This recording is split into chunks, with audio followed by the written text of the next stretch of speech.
Hi friends, welcome back to my YouTube channel. మీరు చూస్తున్నారు China Shravan official. వీడియోలో అయితే కనుక మీరు యోనో ఎస్బీఐ యాప్ యూజ్ చేస్తుంటే కనుక మీకు ప్రతి 6 months కానీ 3 months కానీ మీరు పాస్వర్డ్ చేంజ్ చేసుకోండి అని చెప్పి ఈ విధంగా ఒక మెసేజ్ అయితే వస్తుంది. మీరు ఎంపిన్ ఎంటర్ చేసిన తర్వాత దీన్ని మనం 2 రకాలుగా అయితే చేంజ్ చేసుకోవచ్చు ఈ యోనో ఎస్బీఐ యాప్లోనే. దీనికోసం మీరు బ్యాంక్ కానీ వేరే ఆన్లైన్ సైట్స్లోకి వెళ్ళాల్సిన అవసరం అయితే ఉండదు. మీరు యోనో ఎస్బీఐ యాప్లోనే ఈ ప్రాసెస్ అనేది క్లియర్గా అయితే చేసుకోవచ్చు. జస్ట్ మీకు 4 to 5 steps అయితే ఉంటాయి. అది ఫాలో అయితే కనుక పాస్వర్డ్ని ఈజీగా చేంజ్ అయితే చేసుకోవచ్చు. అదే విధంగా మీకు పాస్వర్డ్ రిలేటెడ్ గా మీకు లాగిన్ ఇష్యూ ఉన్నా సరే ఈ విధంగా మీరు పాస్వర్డ్ ని రీసెట్ అయితే చేసుకోవచ్చు అనమాట. ఇంకేమాత్రం ఆలస్యం చేయకుండా వీడియోని అయితే స్టార్ట్ చేసేద్దాం.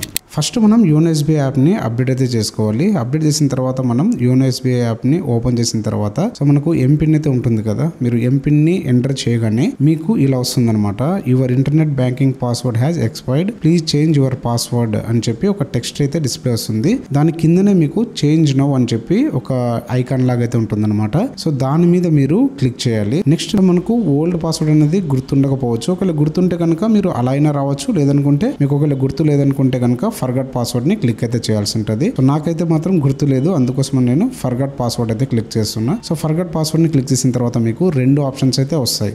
ఒకటి మీకు ఇంటర్నెట్ బ్యాంకింగ్ యూజర్ నేమ్ ద్వారా లాగిన్ అయ్యి తర్వాత మీరు పాస్వర్డ్ ని రీసెట్ చేసుకోవడము, లేదనుకుంటే మీకు ఏటీఎం కార్డు ఉంటుంది కదా, సో ఏటీఎం కార్డు ద్వారా కూడా మీరు ఈ పాస్వర్డ్ ని రీసెట్ అయితే చేసుకోవచ్చు అనమాట. సో నేనైతే ఏటీఎం కార్డ్ త్రూ చేస్తున్నాను. ఫస్ట్ మీరు మీ ఏటీఎం కార్డ్ నెంబర్ని అయితే ఎంటర్ చేయాల్సి ఉంటుంది. తర్వాత మీకు పిన్ ఉంటుంది కదా మీ ఏటీఎం కార్డ్ది, మనం అమౌంట్ విత్డ్రాల్ చేసేటప్పుడు మన పిన్ ఎంటర్ చేసాం చూడండి, సో అదే పిన్ అనమాట. ఆ పిన్ ని మీరు ఎంటర్ చేయాల్సి ఉంటుంది. తర్వాత కార్డ్ ఎక్స్పైరీ డేట్ ఉంటుంది కదా, అవన్నీ మీరు ఈ డీటెయిల్స్ అన్ని ఫిల్ చేయాలి. ఫిల్ చేసిన తర్వాత మీకు నెక్స్ట్ అని ఒక బటన్ అయితే ఉంటుంది, సో దాని మీద అయితే క్లిక్ చేయాలి. ఇంకా నెక్స్ట్ పేజ్ లో మీకు ఇంకా పాస్వర్డ్ అయితే ఎంటర్ అయితే చేసుకోవాలన్నమాట. మన న్యూ పాస్వర్డ్ ని ఇక్కడైతే మనం టైప్ చేయాల్సి ఉంటుంది. ఇందులో మనకు యాజ్ పర్ రూల్ ప్రకారం 8 క్యారెక్టర్స్ ఉండాలి. అందులో మనకి అన్ని ఉండాలన్నమాట. ఆల్ఫాబెట్స్, నెంబర్స్, స్పెషల్ సింబల్స్ అన్ని ఉంటాయి కదా, అవన్నీ మనం ఇంక్లూడ్ అయితే చేయాల్సి ఉంటుంది. ఆ విధంగా మీరు పాస్వర్డ్ ని ఎంటర్ అయితే చేసుకోవాలి. సో మీరు ఎంటర్ చేసిన పాస్వర్డ్ ని మళ్ళీ రీ ఎంటర్ అయితే చేయాలన్నమాట. రీ ఎంటర్ చేసిన తర్వాత మీరు కన్ఫర్మ్ మీద క్లిక్ చేయాలి. కన్ఫర్మ్ మీద క్లిక్ చేయగానే మన బ్యాంక్ కి ఒక మొబైల్ నెంబర్ అనేది లింక్ చేసి ఉంటాం కదా,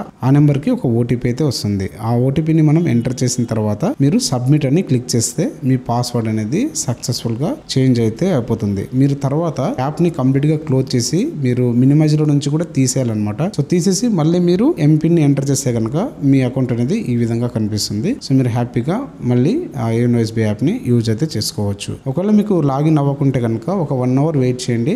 తర్వాత మీరు ఓపెన్ చేస్తే కనుక సో ఓపెన్ అయితే అవుతుంది. ఒకవేళ ఓపెన్ కాకుంటే కనుక ఇప్పుడు నేను చెప్పాను కదా ఇదే ప్రాసెస్ మళ్ళీ మీరు చేయాల్సి ఉంటుంది అనమాట. ఇది ఫ్రెండ్స్ ఓవరాల్ గా అయితే సో యోనో ఎస్బీఐ కి సంబంధించి సో చాలా వీడియోస్ అయితే చేసి ఉన్నాము. ఇక్కడ మీకు ప్లేలిస్ట్ అయితే వస్తుంది, సో అక్కడ నుంచి మీరు చెక్ చేసుకోవచ్చు. మీకు ఏమన్నా డౌట్స్ ఉన్నా సరే కామెంట్ అయితే చేయండి. ఐ హోప్ ఈ వీడియో మీ అందరికీ నచ్చిందని అనుకుంటున్నాను. వీడియో కనుక మీకు నచ్చితే ప్లీజ్ లైక్ అయితే చేయండి. ఇంకా మన ఛానల్ ఎవరైనా సబ్స్క్రైబ్ చేయకుండా ఉంటే సబ్స్క్రైబ్ అయితే చేసుకోండి. ఇలాంటి మరిన్ని వీడియోస్ మీ ముందుకైతే వస్తాను. Thank you all.